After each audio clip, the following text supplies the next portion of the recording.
Hey everybody, Gage here from Sharp. Today we're looking at the 240mm Tosaichi Shadow. Beautiful, beautiful knife made from Algami Super, which is probably my favorite carbon steel out there. This knife features a stainless cladding, so it is made from 3 layers of material. 2 outer layers are stainless, core steel is carbon. All 3 layers come right up to the spine, which you'll notice is quite thin. Doesn't taper down a ton, but does get a little bit thinner towards the tip here. That stainless steel layer on the outside on each side is going to come to an end right at this wavy line here, so only past that point is there exposed carbon steel, which will rust or discolor if not wiped down immediately after use and before the knife leaves your hand to go down on the board. But again, all one must do to keep this knife from rusting is give it a wipe down with a towel, not your fingers, after use, and you'll avoid any rusting. If rust ever does form, it's nothing to be afraid of. It can be very easily removed.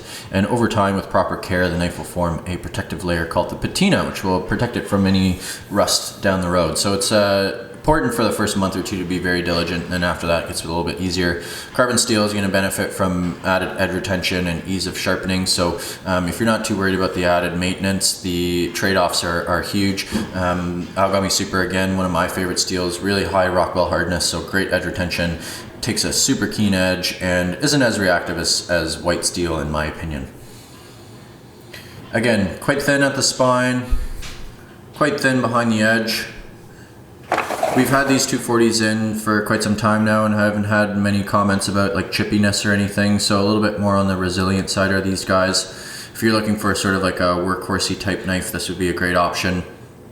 Not quite as thick as most workhorse knives out there, so you do still want to be careful, make sure you're not twisting it on the board and ingredients, but great knife if you're looking for something that doesn't require too much maintenance. Good way to get into a carbon steel though, with that stainless cladding.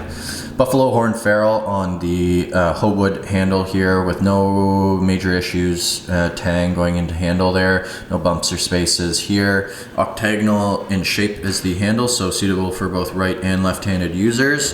This knife balances quite far forward, right about here. Sorry, I apologize, focus, there we go. But if you've watched this channel for any length of time, you know that I really prefer knives with a forward balance to them. They feel great going through ingredients, especially when they're really sharp, just makes it feel like the knife is doing all the work for you. The Gyuto, if you're unfamiliar, is the Japanese equivalent to a chef's knife. This guy has a little bit of a flat spot towards the heel, so you can do a little bit of up and down with this guy, but it is definitely a rock chopper knife. Like I said, Gyutos can be used for basically anything, breaking down chickens, breaking down large fish, chopping vegetables, slicing, pretty much anything you're going to come across. I would highly recommend a Gyuto for any professional, and especially at the 240 length, if you can get comfortable with this size. There's not a whole lot this knife can't do. So there you have it, guys, the 240mm Gyuto from Tosaichi Hamono's Shadow line. Thanks for watching.